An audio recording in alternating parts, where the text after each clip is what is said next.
we talked about kind of smaller systems. We talked about individuals. We talked about families. We talked about organizations. We talked about teams. But there's a bigger system at stake for me, which is the whole world. If the whole world ceases, we'll cease with it. We're building up through kind of trying to work out how we fix education. But there's an unanswered question there, which is how do we make sure that the world doesn't end for the good of humans, for the good of other creatures? And if anyone can do it, it's human beings. We are part of the problem, but also we're the ones who have the ability with forward planning to try and find a solution that can help us all. Hello, my fellow humans, and welcome to the Multiverse Technology Podcast. Today's guest is Simon, a transformation consultant and former tech lead who helps organizations untangle complex obstacles. Welcome, Simon, to the podcast today. Thanks for having me, Justin. I can't say transformation. I can't say business. Busy in business. Yeah, I'm totally. I can never say entrepreneur. Oh, yeah, same. Yeah, I can't spell it. I was like, it's good to be with you. Good to be with you. Actually, on a Saturday. Right? I know. Who does this on a Saturday? Well, clearly we do because we are awesome. Absolutely. You're telling the audience a little bit about your journey and how you got to where you are now and how you're helping people. Yeah, sure. That's a good question, Justin. So I started out my life as a developer, so I'm still recovering, but I spent 10 years of my life writing code. But I realized what I was more interested in was what was happening behind the screen rather than on the screen. So how people organize themselves around problems. And so that kind of led me into the deep, dark world of consulting around product, delivery, transformation, basically kind of going from please to thank you with software. And transformation, I guess, is the bit that kind of really caught my eye, because a lot of that is kind of like playing a doctor to an organization and trying to understand how it's accidentally, inadvertently got in its own way. Staff want to do a good job. Staff are motivated. I think we have very similar beliefs around this, Justin. People are good, but organizations, particularly as they grow, they have a tendency that doesn't need to be that, but it often is, which is just getting in its own way. Yeah, they go off the deep end a little too much. Yeah, absolutely. They try their best, but it just doesn't always work, especially as the world changes. And it doesn't, especially when you're growing and scaling so fast. All those things that you're trying to put in place kind of get left behind. And you're like, they kind of don't focus on their people as much as they should, or on processes and not human beings. Yeah, absolutely. And I think it's really easy as a failed manager myself to, I guess it's a fundamental attribution error, right? To believe that when other people don't act as you expect, that it's because they're just not talented, whereas when you don't act as other people expect, when you make a mistake, it's environmental, it's just chance. Things didn't work out for you, it's not your fault. And kind of trying to invert that and realize that people are good, and it's hard, yeah. And so as managers, I think they have that. They're trying to deal with so many different people, as you say, right? How can we kind of always believe in the people and put the processes a second? That's hard. Culture is very important, and I've learned more about that the culture of a job is so important, how it drives the entire business. Yeah, I remember feeling the same way. I was like, what is this culture thing? Where does it come from? The personality of an organization. And then there was a really, I think his name was, I want to say Bob Marshall. He put it really nicely. He said, cultures read-only property, and it kind of emerges from the system. And so then John Seddon says, I'm sorry, I drop these names in just in case it's of interest to other people, because I found them really interesting to read. John Seddon says that culture, if you change the system, culture change comes for free. If you change the rules, the assumptions, the way that things are done in an organization that comes from management and leadership, which is what you're pointing to earlier, then the culture will just necessarily change. If you incentivize, a different thing on a different day, then the culture is going to kind of shift with it to a degree. But what have you been picking up around culture? I'm keen to learn from you. I can only know from my experience of like companies I've worked for, like they're trying to understand how to connect with their people, but they're not realizing that their leadership style may be slightly out of date because the environment has changed. Like example, I'm on that neurodivergent box, you could say. I'm put in that box. And to kind of lead me or people like me, it's different. When you have different people in that culture, you really have to adjust your ability to lead those people individually as well. Yeah, It's tough. I smile because These old school ways of doing stuff, and they don't want to change how they're doing it. Yeah. There seems to be, I don't know if this is the right way of looking at things. I'm still learning myself, but there seems to be two kind of sides to management. They're ultimately the same thing, but the manager's looking into the team and how can I make sure I work with and communicate and collaborate with each of my team members in the way that they would like and that's right for them. And then there's the other way of looking outside the team. I'm trying to understand, okay, this organization often gets in its own way. My team want to do the best work they can. How can I kind of unwind the complexity of the organization to help my team? Kind of, they're both difficult views. They're both difficult. You need to understand how to work well with individuals. You need to understand how to work well with the rest of the organization. It's hard. It is, and a lot of people aren't trained to do that. No one teaches them how to. It's like, you come, "How the hell am I supposed to do this? This seems very Yeah. complex and out of my wheelhouse of understanding." What? I just wanna run my company, make my people happy, make money. It's like, there's more to this? What?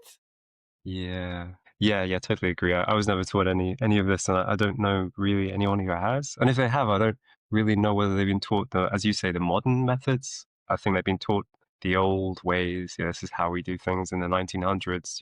The Victorian way, specialization. We talked about education when we originally chatted. I'm keen to go there at some point if it feels right to Yeah. you and your audience. But it all seems to come from there, right? That's where a lot of this stems from. But yeah, completely agree. We're not taught how to manage, and that's tough. That's tough for Like us, you and it's said, the tough for our staff. education is important. 'Cause like you're saying earlier, Hmm. this is how we've done it, how we always done it, how we always do it.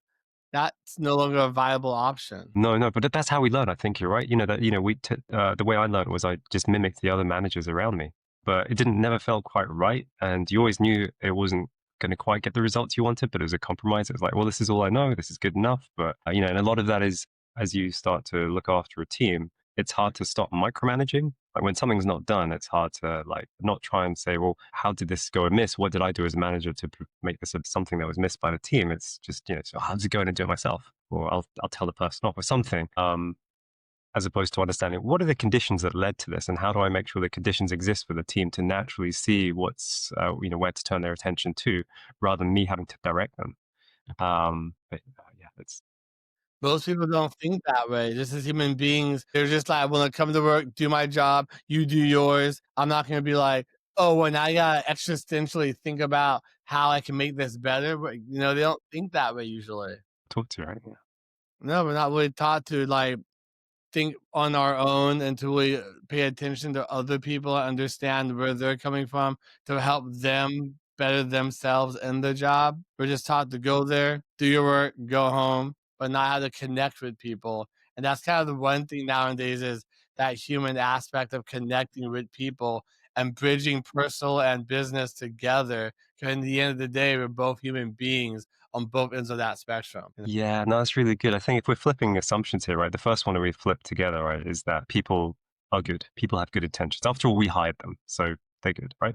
Whereas the Yeah. traditional assumption as a manager, and particularly with me, is like, oh, this guy's trying to get out of work. He's lazy. And I think I can't remember the gentleman's name, but he wrote the Human Side of Enterprise, in a long time ago. And Douglas McGregor, and he was talking about theory X versus theory Y. Do we believe people are unmotivated, lazy? We need to tell them what to do, or do we believe that they come to work motivated? They're born motivated. They're born curious, and they want to do a good job. We just need to get out of the way.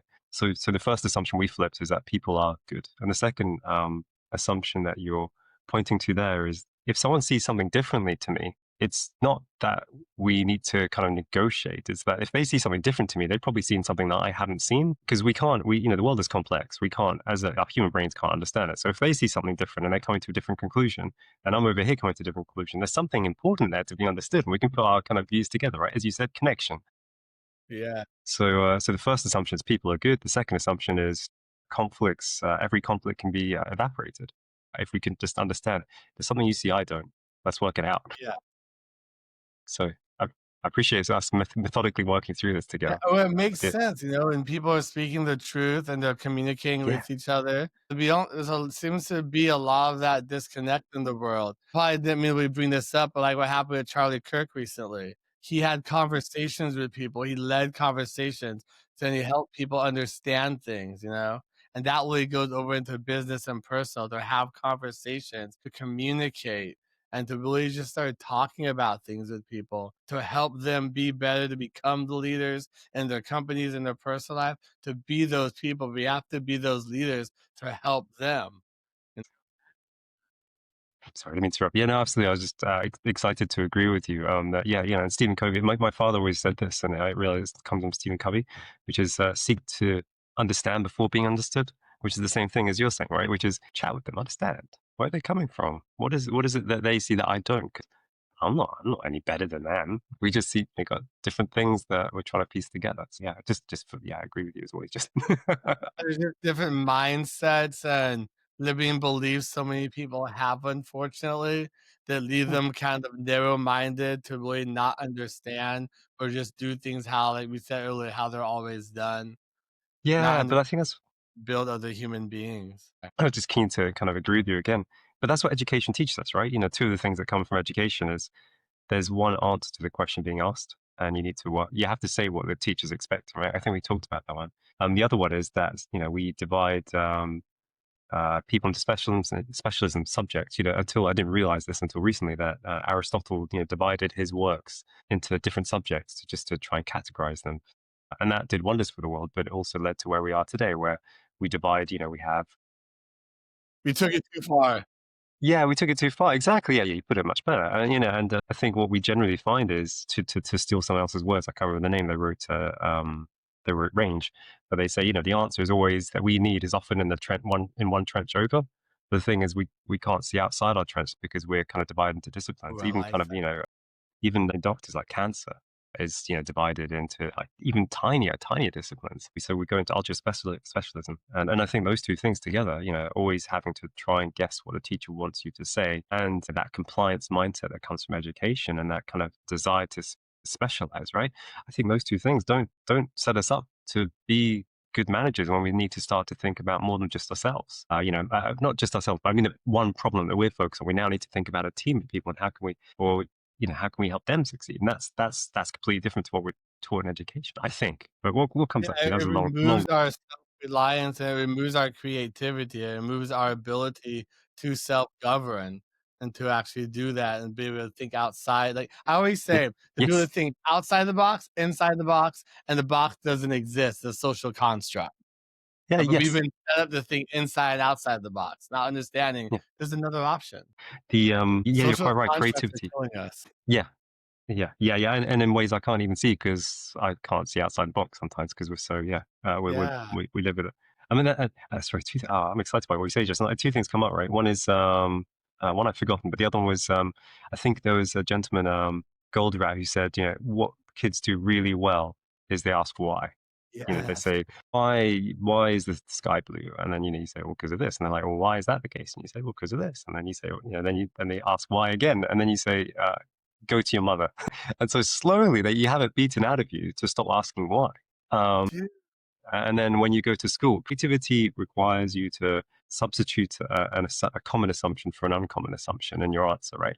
But that teachers are always looking, or generally, most teachers are looking for a single answer. And if you then are creative, if you flip around an assumption in the question and come up with a you're different answer, wrong. you're wrong, exactly. So yeah, just agreeing with you again, Justin. This is like yeah, social conventions are kind of encouraged, and I think that was the whole point of education, coming from most lines of education coming from the Industrial Revolution. They were trying to create compliant people. They're trying to Yeah. create people who did as they were told, and we just haven't reinvented it yet as much. We have Montessori and other things, but we haven't fully reinvented it. I feel like we're on the verge, but then so much is happening in the world that it's just kind of like we take 2 steps forward, then 5 steps back.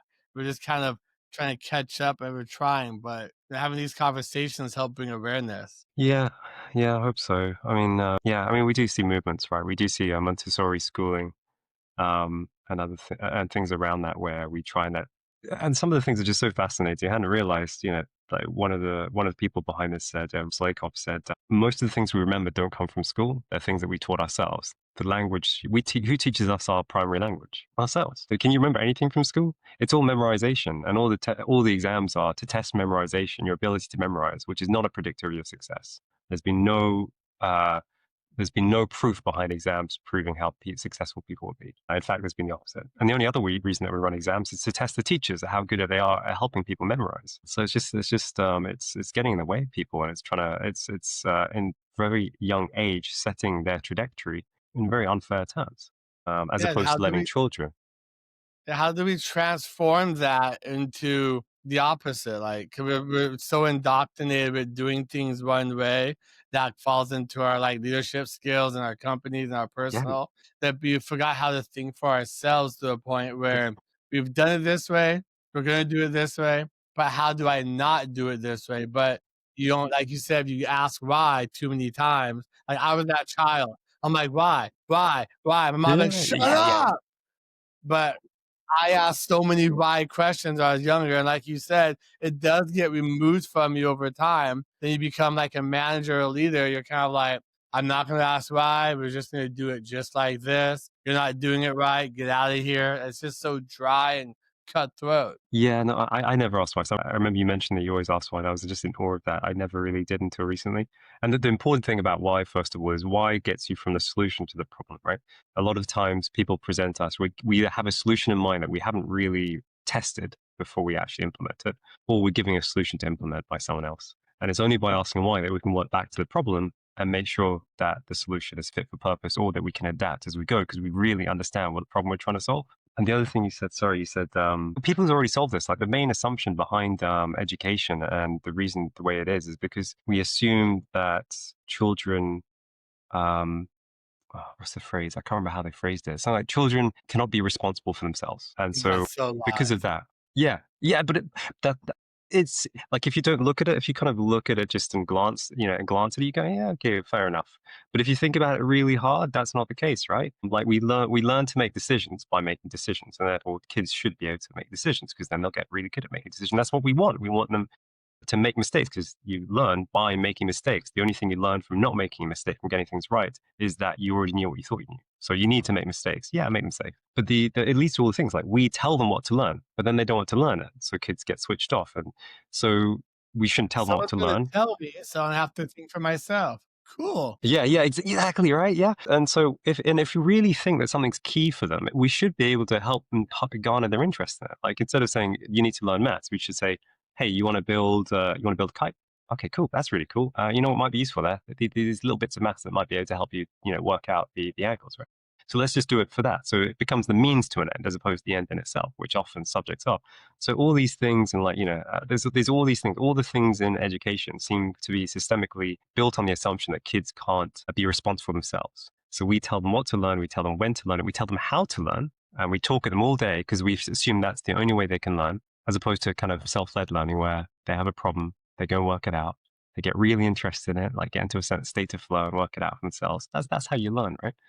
But yeah, Yeah. sorry, I rambled there again, Justin. What do you Hey, my fellow humans, sorry to interrupt your video, but if you're looking for more ways to protect and empower your healthcare practice, we would love to help. At ITCMD, our mission is to simplify IT, boost security, and support your compliance journey with a human touch so you can focus on caring for your patients. Want to see how easy IT and cybersecurity can be? Schedule a free consult or check out our resources at iteecmd.net. Let's build a safer, stronger future together. Okay, bye. think? No, it's so true because as adults, I've always said this. It starts with children. They're the most important, most beautiful things on this fucking planet. They're resilient, they're smart, and maybe they don't know everything, but it starts when adults start telling them things. They lose that innocence of okay, this is how I need to do it. My mom told me to. Not, well, honey, how can we do this? You have to reframe it and then making sure that it's their idea, giving them that responsibility to self-govern, to help themselves, and starting there at that age as they get older, and then they become better humans, better brothers, sisters, better leaders, building better businesses, being better people overall. But they're such powerful creatures, and we don't give them enough credit. And a lot of people don't know how to be parents or even how they were raised. They just use that reflected back to their kids. All this is connected. So I'm writing down here because I have a bad memory. My friend defined parenting as the good form of parenting is getting out your kid's way. And it's the same as management. Right? Management is getting out the way of their staff. Yeah. They don't need you to do anything. They need you only to get out of the way and clear the way for them.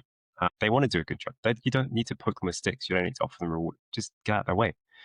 And that's why I'm, as I think we discussed, my son's 1 year old, and that's really hard for me, right? It's not like, I've been conditioned, You in love my him, you gut. wanna take care of him, you want the Oh, best for him, but oh, you gotta I do, but yeah, exactly, and that's really hard. Like, he's going through my cupboards, he's kind of pulling things out. I need to say that's fine. Like, what harm does it do if he pulls out something from a cupboard? And he's it's fine. learning, That's he's great. growing. Exactly, he's exploring. He's really Yeah, curious. And the last thing I need to do, and I need to really, I'm still teaching myself, is curb his curiosity.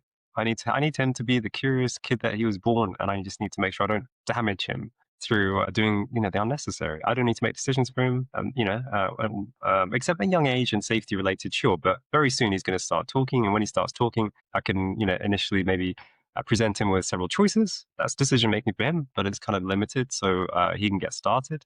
And then slowly those choices become wider, and soon he can just start doing it himself. I don't need to do this for him. If I'm choosing his underwear every day for him up until he's 40, that doesn't make his life easier. It doesn't make my life easier. It no, makes everyone's life harder. And I don't want that.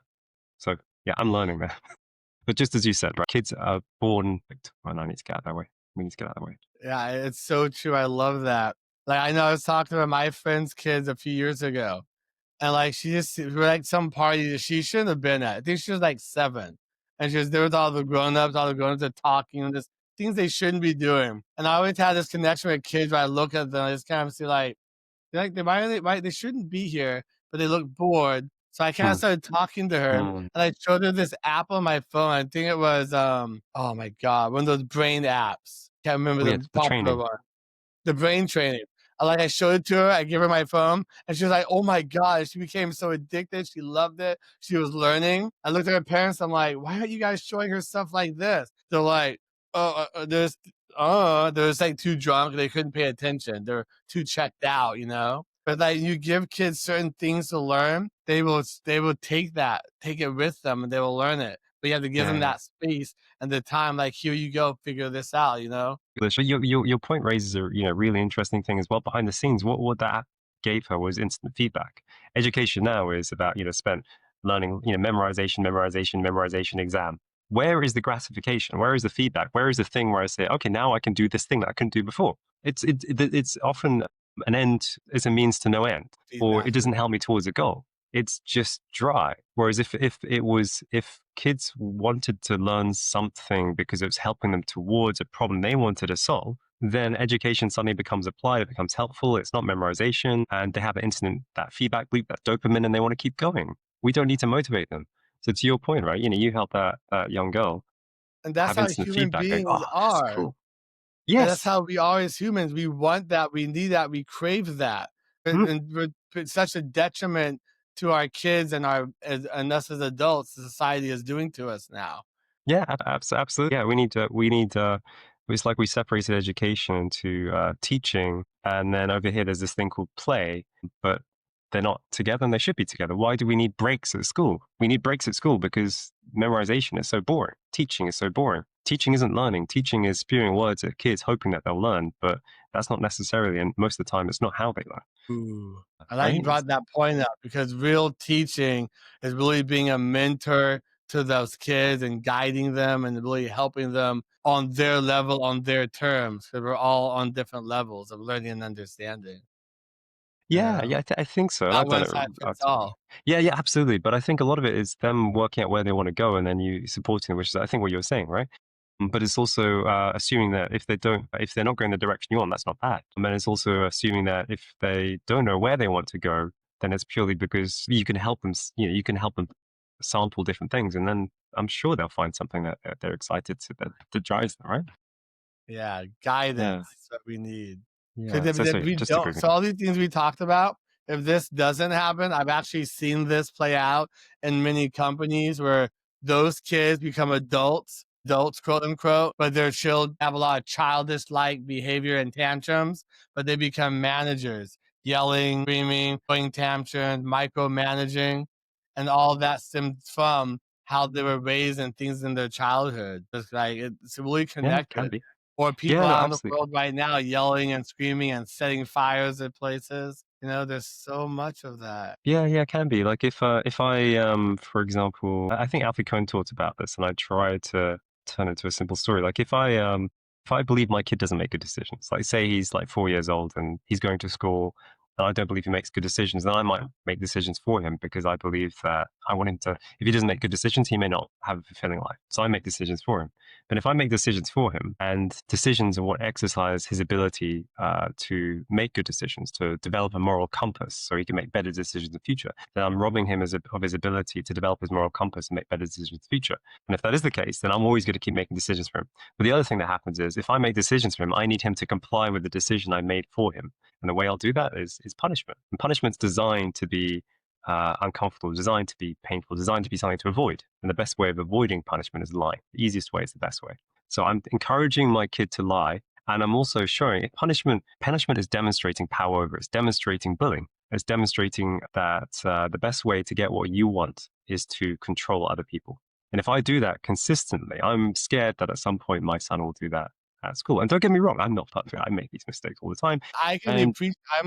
I'm one of those people that came from that background. My parents did that, and I went down the road of violence, drugs, and destruction because of it. They were very I'm sorry, abusive. They Justin. did these things. They worked with the best they had that they knew how at the time, Yeah, but yeah. there's consequences to you as you become an adult. So, I also don't want to scare anyone and say that, if you do this now and then, you're not going to scar your kid. It's about understanding the longer term implications of what you do and how you can kind of help create space for your kid to make better decisions, so you can be more lazy as an adult and not have to make the decisions for them.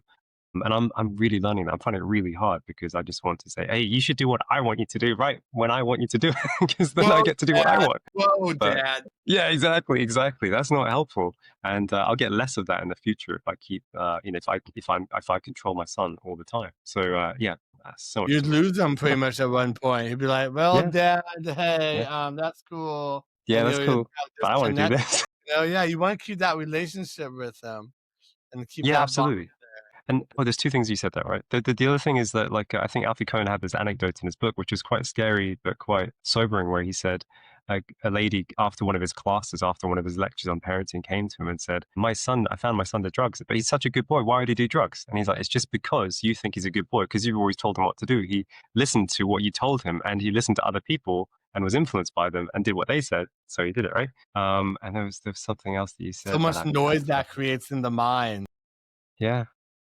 Yeah, yeah, yeah, yeah, yeah, yeah. So yeah, you need to. So what you really want is you want independent kids. You want kids who'll disagree with you, not in a bad way, but will help you see things differently. That you can have these disagreements with and come to a better answer with. Because I think we all say that. Alfie Kohn said this, and I thought it was really really powerful. He said that when he overheard people in like shopping centers and things saying, "Oh, what a good little boy," when he kind of probed what they meant by good, what they meant was compliant. They did as their parents said. They were seen but not heard. And he said, and then he kind of went to a separate group of people and he said, describe where you want your kids to be in 20 years when they're 20 years old. What kind of words would they use? And they all used words that were derivation of independent. And they're like, okay, so we we we say good and we label good as compliant, and we try and all the behaviors try and encourage compliance. But all of you want your kids to be independent in the future. There's a bit of a conflict here. There's contradiction. Which one No, do you man, which one do you want? Yeah, exactly. Yeah. that is so true. It's interesting how those things are so backwards. I know someone Mm. probably say, "Oh, well, Justin, you don't have kids. What are you talking about?" But people forget I was a kid. I grew up as Yeah. a kid. And people can't forget that we were kids at some point. So we've gone through these things as Yeah. Yeah. kids, and they can carry over Absolutely. into that. Yeah, yeah, totally. We, Yeah. we've all experienced parenting from one side or the other. Absolutely. Yeah, yeah, yeah, yeah, yeah. But yeah. And when I do have kids, I want to be able to be the best parent for them to help them be the best damn version of themselves. So when they Yeah, get into the real world, they can be independent thinkers. They can lead themselves and teach others how to lead themselves in their personal lives, their businesses. Just become an amazing leader and build other leaders, and break that cycle and create this new cycle of intelligent beings. I mean, they're already intelligent, but giving them the space, giving them the time and the okay to be creative, to be yourself, and support them no matter what they choose to do. If it's going to yeah, go work at McDonald's or work in a factory or become a doctor, whatever they want to do, give them the ability to choose to do that, not forcing, like how you were saying earlier. yeah, But yeah. yeah. No, you. I'm sure. I have no doubt you'll be a wonderful father if you want to be, Justin. I should. Yeah, yeah. Tell me about it. And I'm sure you'll answer all the whys until they they'll never end, and you'll I'm be very curious. patient. That's the one thing is I'm curious Yeah, to know, learn, and do better. So because of that, I feel that's gonna help me and that helps others too. But we forget, like you said, the why, being curious, knowing to ask for help, look things up, find out other ways, be able to pivot, you know? yeah, yeah, And yeah, yeah. all of this Absolutely, tied absolutely. together as being a human being and business, kids, all of it. It goes together. Yeah, no, it does, it does, it does. And there's something else you said that I just remembered. You used the word connection, which I really liked, which was Marshall Rosenberg, because you said you know, all that really matters is your connection with your kid, right? So they don't choose to go elsewhere. And Marshall Rosenberg, who came up with a concept called, he was the originator of nonviolent communication. He was um, a psychotherapist, I think. But yeah, he was really, really, he was incredible. If you see videos of Marshall Rosenberg on YouTube, you can kind of, yeah, just how you see him in Yeah, action. I He's done read that book classes. actually. Yeah. Oh, it's really good. Nonviolent communication. There's a book Yeah, yeah, called yeah, yeah, yeah. yeah. I'm curious. Okay, I'm curious. I'll give you my take on it, and then I'm curious for you. One thing that I really liked. I don't remember it that well. I read Ah, it, okay, yeah. like, when I was Same. really There's only young bits I and remember. drinking and all that. So give me your take. Well, yeah. I only remember bits. My memory's terrible, particularly as a dad, right? So the bit that I really like that kind of that what you said clicked for me is he said that to overcome conflicts, right? You need a reason. You need a reason to do to overcome the conflict, to discuss it, to want to steer into that conflict between two people. In organizations, it's you know generally you're eventually heading for the same goal. So you can kind of steer into conflicts between, you know, as a staff members, because you have reasons to resolve it because you're either in the same team with the same goal or you're part of the same organization, you know, wider and it's the same goal. So there's always a reason to steer into conflicts in the organization um, from a rational perspective.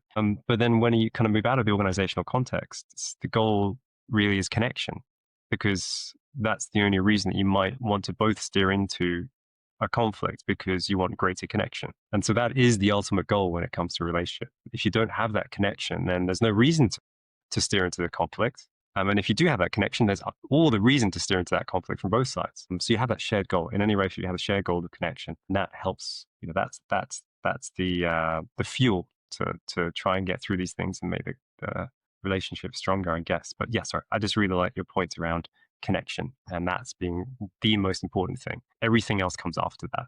If you try and put some other goal in place, it's manipulation. Maybe it could be manipulation. It could be like, I want them to do this. But if all you really care about is connection, anything that flows from that can only be good for both sides, which I think. Um, I think. But what comes after you? I'm remembering fuzzy things. I might be wrong. No, it makes sense because a lot of us get that connection wrong sometimes that you're talking about Mm, relationships. mm, Like, there's good conflict. There's good mm. types of not understand. We get confused. Like we have to fight to resolute to something to understand it. But it's like you have a common goal in the relationship, like you said, and there's just conflict resolution to come together, understand where you both want to be, and come to an understanding so you can get to at that specific destination you're trying to get Yeah, to in the relationship. And we kind of don't yeah, understand that sometimes. We're yeah, just like, yeah. oh, No, we fight, we don't understand each other. He doesn't get me. It's like, maybe you're in the wrong relationship. well, you're steering to the right thing. Your point there was really good, right? If we so often we just want to dance better together, and that is a reason to try and have these conversations. But then the point you made there was really nice. Like sometimes we have to like almost when ideally, and I'm not. I'm still learning how to do this, right? Ideally, before we have that conflict, before we say the first words that lead, you know, that get us steer into it, you need to work out why am I steering into it? Is it because I want to be understood? Because that's not the right goal. Is it for better connect? Because then you're just gonna, you know, you're gonna be trying to be understood before seeking to understand, right? And you're just gonna be keep Our pushing your ego. idea. Yeah, exactly. Yeah. So the question you said, so I need to get better at saying, okay, I'm about to steer into this conflict. Why am I steering into this conflict? Better connection. If I want a better connection, I need to make sure I understand their point of view first. Otherwise, it's going to be a deadlock, as you said, right? It's gonna go off like World War Yeah, III. yeah, yeah. And I've had plenty of those. I'm still learning, but Most yeah, of my absolutely. path is just all reacting instead of kind of understanding what I'm trying to solve in this given situation. You know, We're it takes humans. time to get to that point. We're human beings. We're Yeah. gonna react. We're gonna get angry, frustrated, upset. But we have to really look at the bigger picture. Like it's not just about you necessarily. It's about the bigger picture of what's actually going on. Yeah, the space between. Yeah, absolutely. Yeah, yeah, yeah. But your point's really good, right? The other thing that came up in what you said, right, is that Marshall Rosenberg said that all these feelings, you know, anger, frustration, anxiety, they all come from unmet needs. And if you can trace them back and work out what is my unmet need, then it gets better at framing requests to the other person, saying, I just feel frustrated because every time I open the window, you close it, and I have an unmet need for fresh air. And then he gave the story. I don't know if he gave the story, but someone else gave this really nice story that if you don't get back to the unmet need, you'll just have this deadlock. An example he gave was if people kept imagine two people in a room, right? One keeps closing the window, one keeps opening the window, and they just keep, yeah, exactly. It's just back and forth, back and forth. Open, I want the window open, I want the window. But if they work Put the backwards, they toilet might seat unmet down. need. Yeah, exactly. If one is the unmet need for fresh air and the other one has unmet need for warmth, right? They can find once they are able to frame it that way, they can work out other solutions. One can put on a jumper, one can open the window. Done. Whereas if they never do that, they just argue about the kind of the surface level about a window open or close and not the need behind it, then the wants versus the needs. I want window open, I want window closed. That's their perceived solution to the underlying need. If they keep talking about the perceived solutions, and they talk about underlying needs, then they can't troubleshoot and find different ways of solving it together, recognizing that they just want to get along, right? If that makes sense. I love how you put that because a lot of those things, they come from, like you said, an internal wound. They don't come from a place of love and understanding. They come from a place of, I was hurt, so this Yeah, is how I'm reacting to it, and this is yeah, how we're yeah, gonna yeah, do this my way, yeah, not your yeah, way, F you, yeah, blah, yeah, blah, blah. yeah, It's like, yeah, yeah, "Whoa." yeah, yeah, yeah, yeah, And we yeah, get yeah, carried away in our emotions without understanding, like you said, the underlying what opened that wound. But also that comes with doing a lot of work on yourself as a human yeah, being. yeah, Because we go through all this stuff in our life yeah, yeah, from a child, in our business or in our companies, like managers yelling at us, parents yelling, we have to heal ourselves too. That looks different for everyone, but we yeah, gotta do everyone puts so much work into being angry. Say, why didn't you do it this? Why didn't you do it that way? There's so much energy that goes into that yeah, where yeah. I always say, choose your heart. It's hard to be that mad, hard to be that angry and frustrated, but it's also hard to love and truly deeply care and understand where someone's coming from. So it's like, you gotta Because choose yeah, your heart. yeah, yeah. No, the reason I laugh, as you say, is because it just brings up the number of conflicts that I've steered into completely wrong, and I Oof. just, wish I could change those. Yeah, But yeah, you no, I totally, You totally gotta agree. accept them and just make sure Yeah, you do better as you go forward. I yeah, used to be a yeah. very toxic piece of shit, you know? I was on both sides, the yelling, the No screaming, the way. fighting. I was that guy. When they you keep your daughter away from him, he's dangerous. That was me. But I went through so much of, like, having to figure out how to make myself better so I can show up better for myself and everyone else. It took time to get away from that toxicity. I look back on it sometimes, I'm like, wow, I did some really fucked up things. And like how I made that person feel. But at the time, I was only thinking about myself. That was very toxic, you know? But Yeah, this yeah, that be able to grow through it and live through it and learn and not perpetuate that going forward yeah, to yeah, yeah. my kids or the people in my team or wherever it may be, that takes a lot of work, you know? I've come far, but there's still so far to go because every day is a new challenge, a different devil. Yeah, that's how I feel as a dad. I need like adjust it on my shoulder, whispering into my ear just before I go into a Telling you, conflict. So just will be like, no, slow down, Simon, slow down, go with heart. Like, thank you. I'm in. I'm back. I can't help myself sometimes. Gotta go have a little me on your shoulder. You're like, damn it, Justin, I woke up last night and you were right. Yeah, exactly. Oh no, I'll be fine. I'm sure it'll be beneficial. I always see it. Those little devils, though, they're always standing there. You know, they're always on your shoulder. But it just helps you to pretty much make. It's like making peace with the darkness. Make peace with the good and the bad, and you can really figure out how to be creative and move forward, and really understanding what you're capable of and what you have to offer as a human being, and how you can be a better human being to people around you. And those Mm, little two things on those two creatures or gremlins on your shoulder, they're gonna matter less and less. They're noise. Is all they are. It's just noise. You know, in the grand scheme of what you're trying to accomplish and who you want to be and how you want yeah, to show up. yeah. No, that makes sense, We and all I have a think past. We all have baggage. yeah, yeah, we do. We all have entrenched beliefs and behaviors, absolutely. And I think what was I thinking? I'm trying to. I'd love to understand Stoicism, but I realize a lot of it, like Akoff said something really interesting. He said when people seem irrational, it's because you don't understand their values. And so he gave an example around that. I can't remember the exact example, but I think it was about some people wanting to build a dam and they talked to the people living downstream before they did, and they said, "Would you?" I don't know, and they built the dam, and then the people downstream didn't behave as expected. And they're like, "You're irrational." I think there's another example actually about birth control in India in the 70s, and all the researchers behind this said, you guys are rational. You don't make any sense." And he said, if you believe other people are rational, you're the one that's irrational. It means you haven't taken the time to understand the reason behind what they're doing, and the reason what drives behaviors. I think this is where I'm kind of stepping outside my understanding, is values. Values are help us choose, a place, prioritize how to respond to a situation. We all have different values. We all have things that we're heading towards, that we care about more. Like in India, the reason their values were, the reason they didn't behave as expected was because towards birth control, they weren't embracing birth control, was because they needed to have lots of children because they didn't have pensions, a national pension. And so the only way that they could ensure their future was to have enough working sons so that when they were in old age and they couldn't work, because it was very manual work, and so they had Someone to didn't do retire their quite early. research. Yeah, yeah, exactly. They didn't do their research. So they said, well, why are these people having so many children? Why don't we just give them birth control? And then they won't embrace the birth control. No, they're rational. But really, it was a very rational approach. It's just they didn't understand the values of the people, which is in this climate, we need to make sure that we have social security. We wouldn't have social security if we didn't have, I think it was 6 children, half of which would then be male and working. Um, as a long-winded way of saying, I think good and bad is one way of looking at things. Another way of looking at things is everyone has different values, and understanding the values and the reason why people make decisions they do helps you understand them, build trust, and help them towards where they want to be, perhaps. And that was very long-winded. I went all the way through India, through dams. Yeah.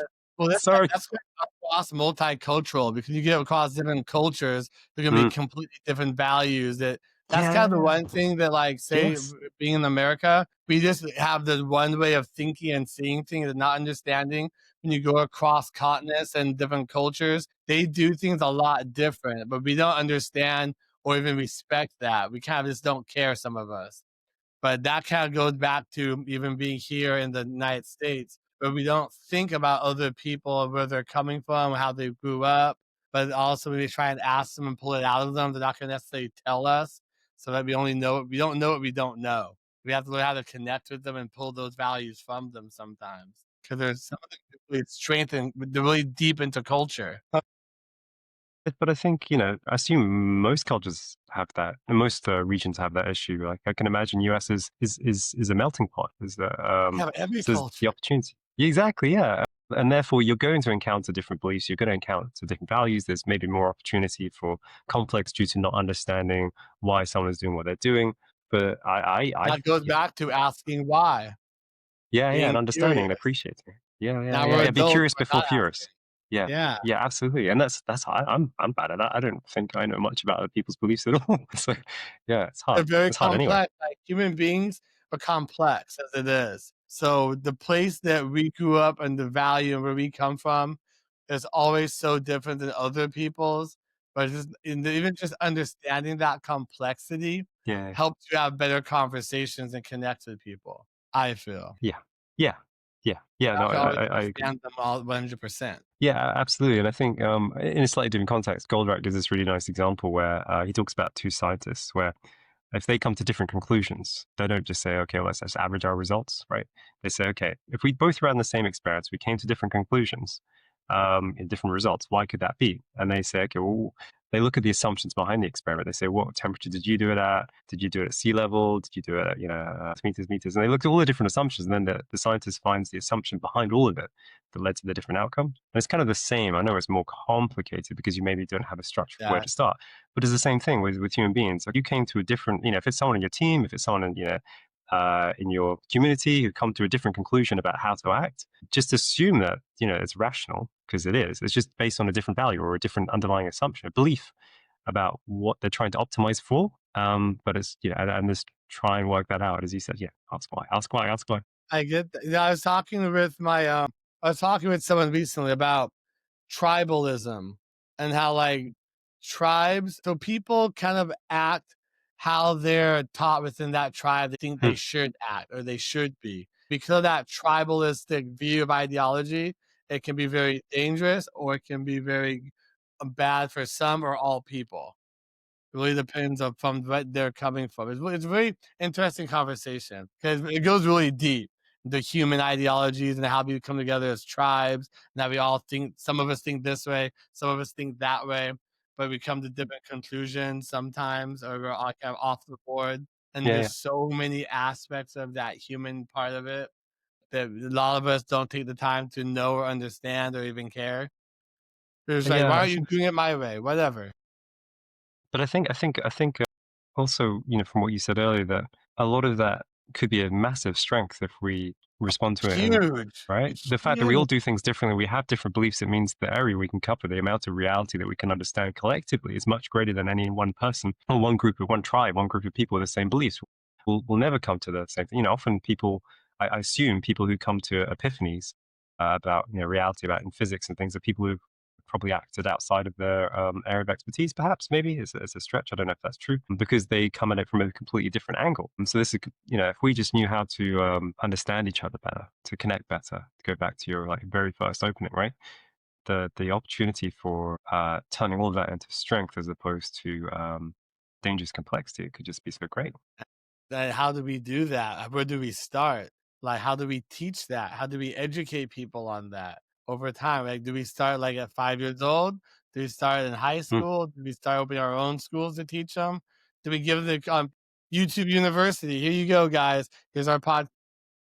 Well, I think we covered a lot of it, right? A lot of it is NVC, and a lot of these things, understanding, seeking first to understand before being understood, recognizing different assumptions aren't bad. That we just need to, we're seeing different pieces of the whole. World is more complex than our brains can ever understand. So we're always gonna be wrong. It's just how wrong we are, and together we can be more collectively right than we are individually wrong. And so I think a lot of that, but I think a lot of it, you go pointing to education again. I think is a really good hint, right? I think that's where it starts. I think that's where it starts. I mean, a lot of the problem with education is we work in a world that's meant to be democratic, but education is autocratic. Kids are told what to do. They're told to line up. They're told to listen. Oh, It's the not democratic. Yeah. Yeah.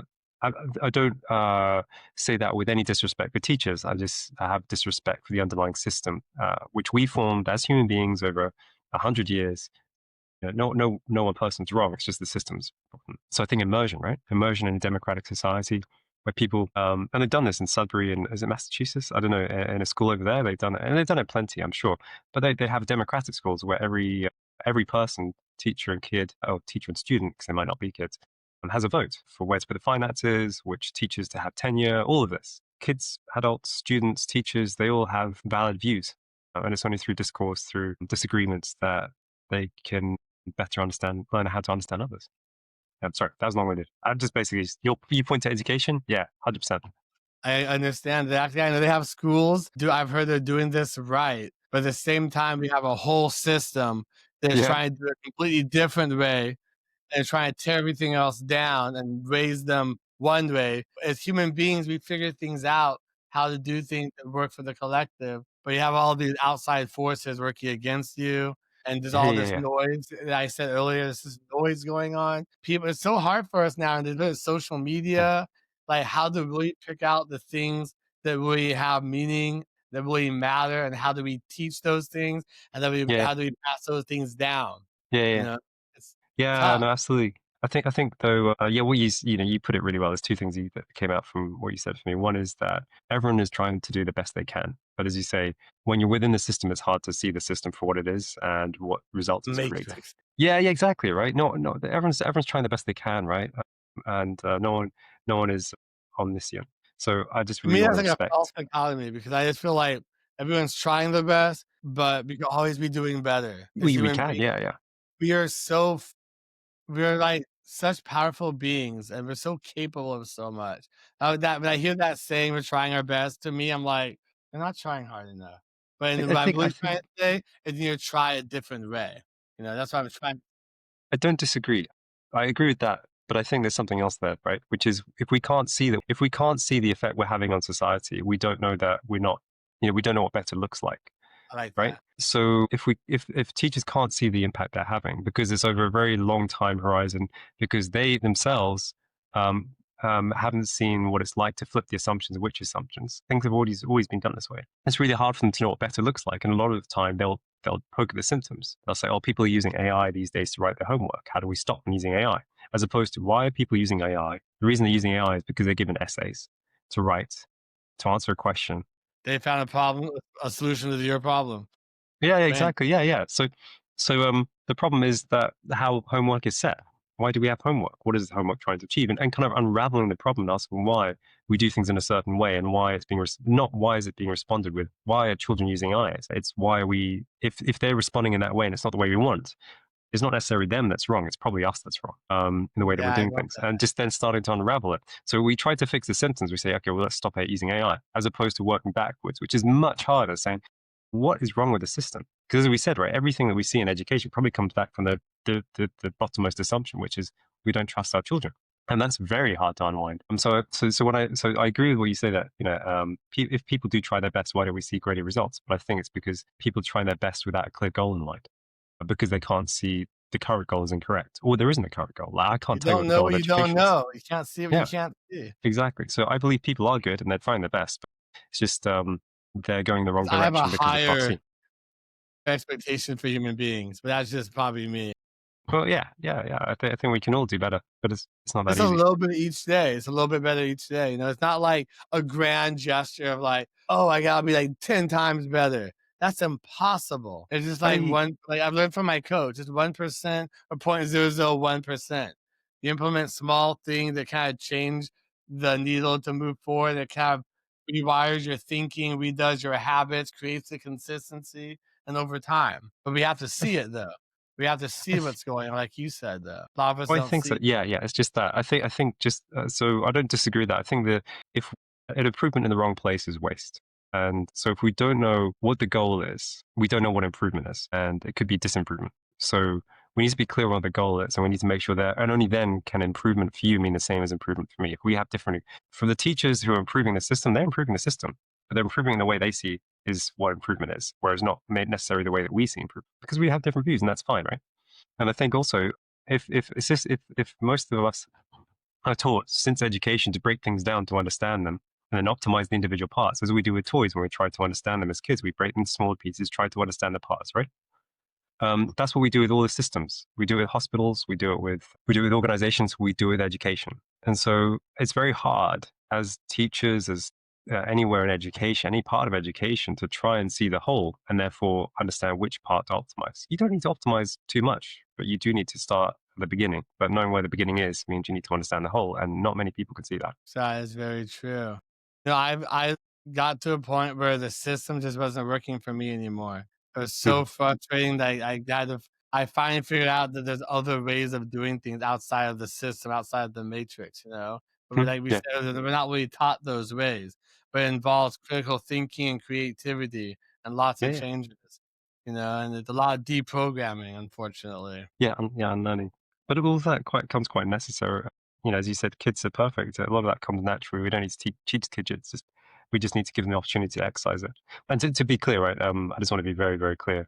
I still Yes. believe people are good, and that if I was in power and education, I'd probably make much worse mistakes than they're making now. So I just want to be very clear that although in theory it seems there's a problem and it's easy to know where to start or find where to start, in practice, I know I'd make probably more mistakes than people that are there today. But I do wish that the momentum would be there. I do wish that, as you say, right, that we'd start making progress. I love that. You know, as human beings, we have the number one thing that I try and help people remember is that we are human beings. And because we're humans, we're not perfect, we're infallible, but because we are human beings, we're capable of so much that we don't know how much power is inside of us to actually give that to the world and help other people find and see that. You know, but it just takes it takes these conversations. But again, I mean, I'm just some crazy guy on the internet. What do I know? You know, You and me both, and Justin. that You could and me be true. both. Either could be like we consider radical thinking. Mm. But all these ideas and things we discussed today, it really is a powerful way of really getting into understanding why the systems are in place, why the employees act and do things the way they do, and why our teams and our home lives are the way they are too. You know, and there's a huge valuable connection between all of this. This has been actually an amazing conversation. I not know it's gonna go this way. But it's been on my mind too, and to be able to have this conversation, I'm like, whoa, May, who are you? Oh no, it's definitely a duet, Justin. I'm really grateful that you you allowed us to kind of explore things together, and that we Yeah. kind of sung the choruses together. That was fun. So thank you for I having me. love this platform, just love have these conversations, be more critical thinkers as human beings. It's not just the surface, like we were saying earlier. The surface is your job, your family, Mhm, and all that. But there's more stuff below that adequates to create that, embodies that, that really mhm. structures that and gives it its foundation that we've kind of lost. But we're gonna get that back. I have faith. I do have faith in humanity. I do. Not myself all the time, but I'm working on that one as well each day. I think we all are, Justin. I think we all feel that way. And that's all we can do. Just work a little, work to do and be a little bit better each day. Be human, be human doings, and also remember to be human beings. Yeah, Right. Which actually, I want to thank you for coming on here, Simon. It's been wonderful having you on here. Really pleasure. And I do want to ask you a question that I ask everyone at the end of the podcast, and that is, what does it mean to you to be a human being? I know. so I always thought that as human beings, given that we were given the capacity to forward plan more than other creatures, that's our superpower, if I understand it correctly. I always thought that we'd use that for the problems that we're trying to solve today, but for the good of the whole world. I mean, animals, creatures, plants, the earth. I thought if we somehow found ourselves as the most prevalent beings on the world, that we'd use that to help the world. We'd use our forward planning ability to help the whole world. But we separate ourselves. We live in our houses. We kind of, we have, it's just we're very segregated. And so for me, a human being is, and I'm guilty. I'm a human being. I live in a house. So for me, human being is, I think I'm answering a slightly different question because perhaps easier and it's been on my mind. Forgive me, but I For think it, yeah. for me, human being is about I guess whole helping. I don't know, harmony. I don't know, something about harmony. I guess if we can start to plan, if we have the ability to forward plan, using that ability not just for the good of individuals, families, communities, but the whole world. Because if we don't look after the whole world, we won't exist, right? So it feels like we talked about kind of smaller systems, we talked about individuals, we talked about families, we talked about organizations, we talked about teams, but there's a bigger system at stake for me, which is the whole world. If the whole world ceases, we'll cease with it. So for me, we're still building up. We're building up through kind of trying to work out how we fix education. But there's an unanswered question there, which is how do we make sure that the world doesn't end for the good of humans, for the good of other creatures? And if anyone can do it, it's human beings. We are part of the problem through no fault of our own sometimes, but also we're the ones who have the ability with forward planning to try and find a solution that can help us all, I think. No one else can do it. It's only us. I think I've still answered a very slightly different Yeah. question. Forgive me. Maybe Don't something that's worry. been playing on my mind. But what comes up for you? What's your answer, Justin, actually, if I may? I like that because it actually creates this thing called a global citizen. I'm not sure you're familiar Hmm. with that term. I mean, you're a world person. You think on the bigger picture about being a citizen of just the planet and the earth for the people, not just dividing yourself into, oh, I'm from here with a border or a boundary. But you help the collective, the overall collective of human beings, trying to help them understand that as a collective, we are so powerful. So it's like a global citizen. It's understand the world's problems, something like that. Might be butchering that a little bit from my understanding. I mean, I was curious about No, go your for it. answer as well. Yeah, so to me, to be a human being is just really taking the time to really understand the value you bring to yourself, to your family, and how you can build on that value and do a little bit better each day. Understanding to give yourself time and patience. You are human. You're not a robot, even though people try and make us feel that way sometimes. Yeah, yeah, We yeah, want to yeah. get so much done, but having the compassion, the kindness, and the patience for yourself so that you can have it for others, and remembering day to day that everyone is going through something, no matter how aggressive or sad, or angry you might be, they may be feeling the same way. And that is fucking hard for me a lot. It's a Mhm. really hard thing. But I understand that we are human beings and I'm trying to be a better human being.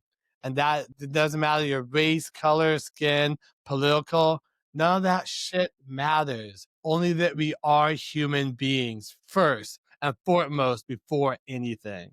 And that's I, my version of it. I like that, Justin. Start where you are, and um, yeah, start where you are, and as you always said, connection. Yeah, I mean, it took me a while to really put that together, understand that for myself. Because before I overdosed and died, I lost my humanity. Partying, drinking, I lost who I was. My humanity was pretty much like turned off. I was like, fuck this, fuck that, so reactive, so angry, so vile, just doing things that was out of character. And then I got sober, realized my humanity slowly started coming back as I started working on myself, trying to be a better fucking person. 'Cause this planet doesn't need another asshole. I've done enough of that in my life, you know? Yeah, But just yeah, learning to try and get to that point of the next level of my self leadership and the leadership that I can help build in other people. And I that's kind appreciate of that, what the Justin. trajectory that I'm on. It's I not appreciate easy. it. It's ugly. It's dirty. It's nasty sometimes. It's frustrating. It's overwhelming. It's not a straight line. You know, like a lot of things out there, they make us think, oh, you can just get to here to this destination and everything's going to be fucking blissful. But what about the in between of that journey? What does that look like? Which is different for everyone, you know? There's Yeah, so yeah. much up and downs in between. And that's okay. It's all right. And we're not told that enough. We're not told that it's okay to feel these things, to understand them. No one tells us that. No, I agree, and I feel that you described my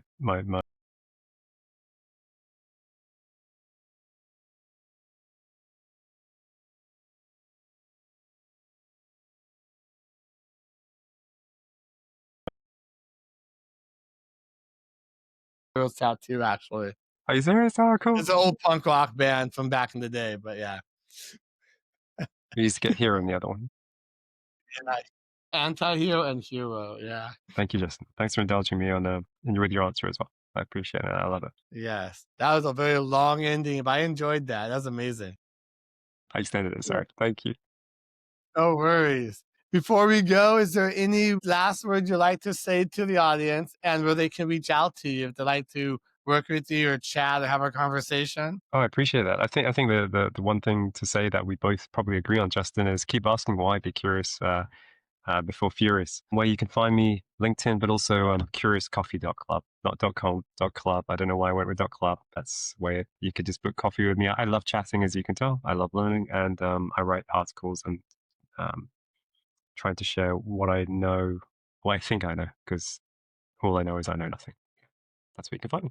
Awesome. I'll put that down in the show notes. And you just remind me of this old punk band called Operation Ivy. They have a song that says, "All I know is I don't know nothing," and that's fine. Anytime you want to talk, Justin, it's been an absolute pleasure, honestly. So thank you for having me, Hell and yeah. I'm Love to always have here you if you want back to get on together. here. Yeah. Thanks Have for the another extra time, However. conversation with you. Yeah, Yes. likewise. Well, So have a good rest of your day, Simon. So good you talking too. with you. Take care of yourself and speak Bye. soon, okay?